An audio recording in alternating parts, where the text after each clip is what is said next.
रोज हम भगवत गीता से एक जनरल रीडिंग पढ़ते हैं, जनरल गाइडेंस देखते हैं। तो देखते हैं कि आज हमारे लिए कौन सा गाइडेंस निकल करके आ रहा है। Let's see. ओके, आज चैप्टर 3 का श्लोक 26 एंड 27 आया है। सो हम दोनों श्लोक्स को ही पढ़ेंगे और इससे कुछ ओवरव्यू लेने की कोशिश करेंगे कि भगवान श्री कृष्ण हमें क्या बताना चाह रहे हैं। श्लोक 26 ऑफ चैप्टर 3 कर्मयोग। ना बुद्धि भेदाम जनयद अगणानां कर्मा संगिणां जोषयत् सर्वा कर्माणि विद्वान् युक्ताः समाचरान्, so as not to disrupt the minds of ignorant men attached to the fruitive results of the prescribed duties. A learned person should not induce them to stop work. Rather, by working in the spirit of devotion, he should engage them in all sorts of activities for gradual development of Krishna consciousness.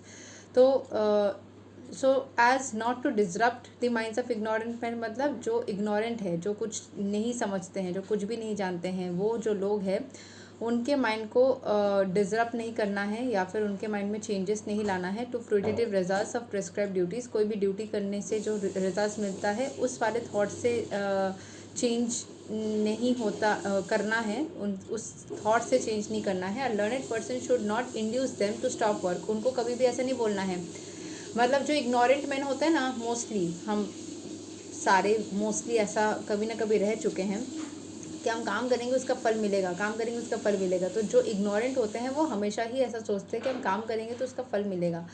सो उनको ना इस thought से पीछे मत हटाओ कि आप काम करोगे तो उसका फल मिले कि ना मिले कोई ज़रूरी नहीं है, ये वाला बात उनको मत बोलो। उनको उसी थॉट में रहने दो कि हाँ काम करेंगे तो फल मिलेगा। Let them be in that thought, at least उससे वो काम तो करेंगे।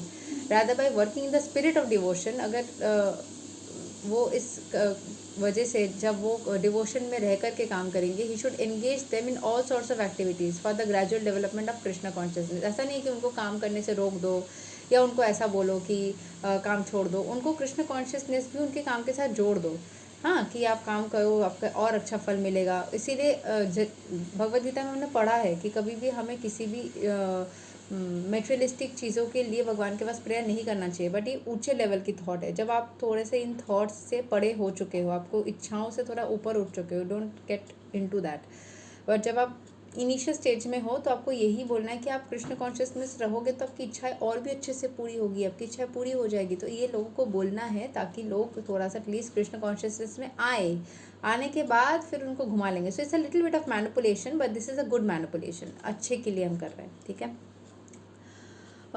यहाँ पे जो डिटेल्स लिखा है वो है वेदैश्च सर्वैर अहम इवा विधिया, that is in the end of all Vedic rituals, all performances of sacrifices and everything that is put into the Vedas including all direction of material activities are meant for understanding Krishna who is the ultimate goal of life. लेकिन हमने कल ही पढ़ा था कि सिर्फ वेद पढ़ के हम कृष्ण को नहीं जान सकते, उसके लिए हमें डिवोशनल सर्विस करना है, उनके प्रति प्रेम भावना रखना है। But because the conditioned souls do not know anything beyond sense gratification, conditioned souls जो जीवात्मा है उनको अपने फ़ायदा के अलावा कुछ पड़ी नहीं है, इसीलिए सारे लोग बोलते अपने फ़ायदा जिनसे है वो सारे काम पे फोकस करते हैं। भगवद गीता सुनने के जगह लोग टैरो रीडिंग ज़्यादा सुनना पसंद करते हैं, ठीक है। So they study the Vedas to that end, but through fruitive act, वो पढ़ते ही हैं वेदास अपने कोई फ़ायदा के लिए, but through fruitive activities of and sense gratification regulated by the Vedic rituals, one is gradually elevated to Krishna consciousness. वो ग्रेजुअली करते करते करते करते कृष्ण कॉन्शियसनेस उसके अंदर स्टार्ट करते हैं कुछ और उद्देश्य लेकर के, बट हो जाता है कुछ और। Therefore, a realized soul in Krishna consciousness should not disturb others in their activities. इसीलिए जो ऑलरेडी कृष्ण कॉन्शियसनेस में आ चुके हैं उनको दूसरों को स्टॉप नहीं करना चाहिए कि आप कृष्ण कॉन्शियसनेस कर रहे हो बट आपको अपनी मटेरियल इच्छाएं नहीं रखनी चाहिए। आप रखो, आपको जो करना है आप करो, ग्रेजुअली भगवान खुद दायित्व ले लेंगे, खुद करवा देंगे। Should not disturb others in their activities or understanding, but he should act by showing how the results of all the work can be dedicated to the service of Krishna. But वो ये बता सकते हैं कि आप जो भी आपको मिल रहा है वो तो परमेश्वर के वजह से मिल रहा है ना, तो जो भी मिल रहा है आप उसका फ्रूट्स उनको दे दो या फिर उसका क्रेडिट उनको दे दो। सो ग्रेजुअली वो धीरे धीरे उनको हेल्प कर सकते हैं। The learned Krishna conscious person may act in such a way that the ignorant person working for the sense gratification may learn how to act and how to behave. तो उनको उनका काम करने दो, साथ में थोड़ा थोड़ा उनको सिखाते रहो ताकि वो अपने फ़ायदे के लिए काम करने के दौरान में ग्रेजुअली समझ पाए कि उनको थोड़ा बहुत दुनिया के लिए, भगवान के लिए थोड़ा छोड़ना भी सीखना है. Although the ignorant man is not to be disturbed in his activities, उनको स्टॉप नहीं करना है, वो जैसा काम कर रहे वैसा करते रहेंगे. A slightly developed Krishna conscious person may directly be engaged in the service of the Lord without waiting for the other Vedic formulas. तो जो दूसरों को चेंज मत करो, खुद कृष्ण भगवान के या परम ईश्वर के प्रति आपने भक्ति, अपना सेवा करते रहो. अगर दूसरा नहीं करना चाहिए, दूसरा ऐसा सोचे कि मुझे करना है सिर्फ अपने फ़ायदे के लिए, मुझे इस लड़के से शादी करनी है इसीलिए मैं कृष्ण भगवान का जाप करती हूँ, करो भाई, उसी वजह से करो. ग्रेजुअली आप समझ जाओगे कि ये बहुत तुच्छ एक विष है. एक्चुअल विश तो उस भगवान के साथ जुड़ना लिखा है. जब आप धीरे धीरे उस रियलाइजेशन प्रोसेस में आ जाते हो, किसी इंसान के साथ आपको क्यों ब्रेकअप करवाया जा रहा है या उससे मुलाकात नहीं हो रही है, आपकी कोई विश पूरी नहीं हो रही है, उसके पीछे भगवान का क्या उद्देश्य है, आपको क्या किस लेवल का प्रोटेक्शन दिया जाता है. जैसे बोला जाता है ना कि understand that is God's protection by not letting you be with that person. तो किस लेवल का दिया जा रहा है वो ग्रेजुअली जब आप परम भक्त बनोगे आप समझ जाओगे कि ये जो नहीं हो रही है ना, इसके पीछे भी भगवान का कोई मेरे प्रति प्रोटेक्शन है. ये जो हो रही है इसके प्रति भी भगवान का मेरे प्रति कोई, हर एक इंसिडेंट में आपको पॉजिटिविटी दिखने लग जाएगी. नॉट लाइक कि आप बोलोगे है भगवान इतना दिन से मुझे क्यों वेट करवा रहे हैं, क्यों ऐसा कर रहे हैं, क्योंकि आपको वो चीज़ शायद ज़रूरी ही नहीं है. पता है शनिदेव डिले क्यों करवाते हैं? To make you realise and make you understand and make you rethink कि आर यू श्योर कि आपको ये चाहिए, आप श्योर हो. ज़रूर आपके वो विश में कुछ ना कुछ खोट है या कुछ ना कुछ गड़बड़ है, तभी वो वेट करवाते हैं कि ये विश पूरी होने से आपकी लाइफ और ख़राब हो सकती है.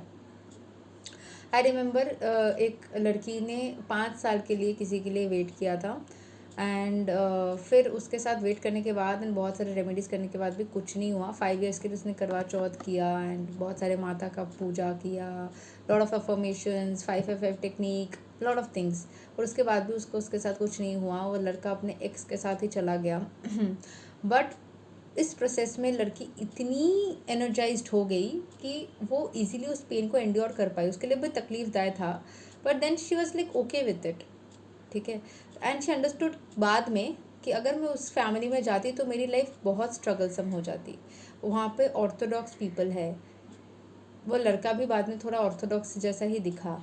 ठीक है. सो वो अंडरस्टैंड कर गई कि मेरी जो फ्री फील्ड लाइफ है ये ख़राब हो जाती.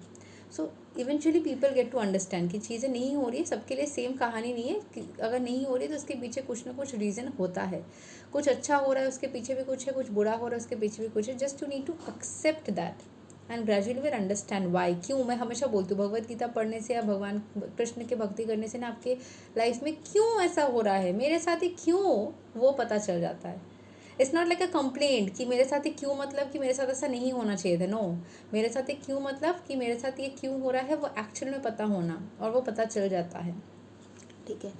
So for this fortunate man there is no need to follow the Vedic rituals because by direct Krishna consciousness one can have all the results one would otherwise derive from following one's prescribed duties. उसको prescribed duties follow करने की ज़रूरत नहीं पड़ती. वो बस भगवान की भक्ति करता है मन से, हृदय से, बस उसको सब कुछ समझ में आ जाता है.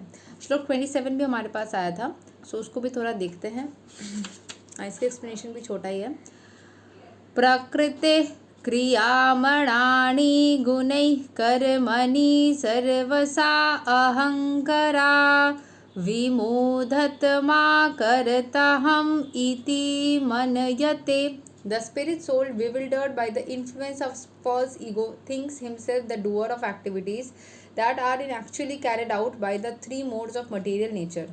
जो spirit soul है वो bewildered मतलब कंफ्यूज हो जाता है by the influence of false ego. उसके अंदर फॉल्स ईगो आता है कि उसको लगता है मैं ही तो सब कुछ कर रहा हूँ, मैंने इतना परिश्रम किया तब भी नहीं हुआ. आप इतना परिश्रम जो कर पाए उसके लिए जो एनर्जी आपके पास दी गई है, जो बॉडी नाम की जो मशीन आपको दिया गया है, वो नहीं दिया जाता तो कुछ नहीं कर पाते. सोचना, पीछे पीछे जाओ कि बॉडी नहीं होती, अगर सोल ही नहीं होती, यूनिवर्स ही नहीं होता, कुछ भी नहीं होता, तो everything was zero. So these are happening because some bigger force of energy is wanting कि ये सारी चीज़ें हो. हम उनके एनर्जीज़ की वजह से ये बने हुए हैं या फिर there is a system for which things are being created. आपने खुद को नहीं बनाया. Things have been created. It happened by some other force and gradually आप उसको एन्जॉय कर रहे हो. So you are not the supreme. तो ये जो लोग फॉल्स ईगो में आ जाते हैं ना कि मैं कर रहा हूँ, तो that are in actually carried out by the three modes of material nature. तो स्पिरिट सोल बहुत बार ऐसा बिविल्डर्ड हो जाता है, कन्फ्यूज हो जाता है, और उसको समझ नहीं आती कि क्या सही है और क्या गलत. To persons, one in Krishna consciousness and the other in material consciousness, working on the same level may appear to be working on the same platform, but there is a wide gulf of difference in their respective positions. The person in material consciousness is convinced by false ego that he is the doer of everything. He does not know that the mechanism of the body is produced by material nature, which works under the supervision of the Supreme Lord. The materialistic person has no knowledge that ultimately he is under control of Krishna. The person in false ego takes all credit by doing everything independently, and that is the symptom of the nescience. He does not know that this gross and subtle body is the creation of material nature under the order of Supreme Personality of Godhead, and as such, his body and mental activities should be engaged in the service of Krishna and Krishna consciousness. हम सब बने ही हैं किसी की इच्छा से. हम सब बने ही हैं प्रकृति की इच्छा से. प्रकृति चाहती थी या भगवान परमेश्वर चाहते थे कि ऐसा बींग्स हो, उनको देखना था, उनको हमको एन्जॉय करना था, हमारी एग्जिस्टेंस को, हमारी सर्विस को एन्जॉय करना था. We have been created, we are the servants of God.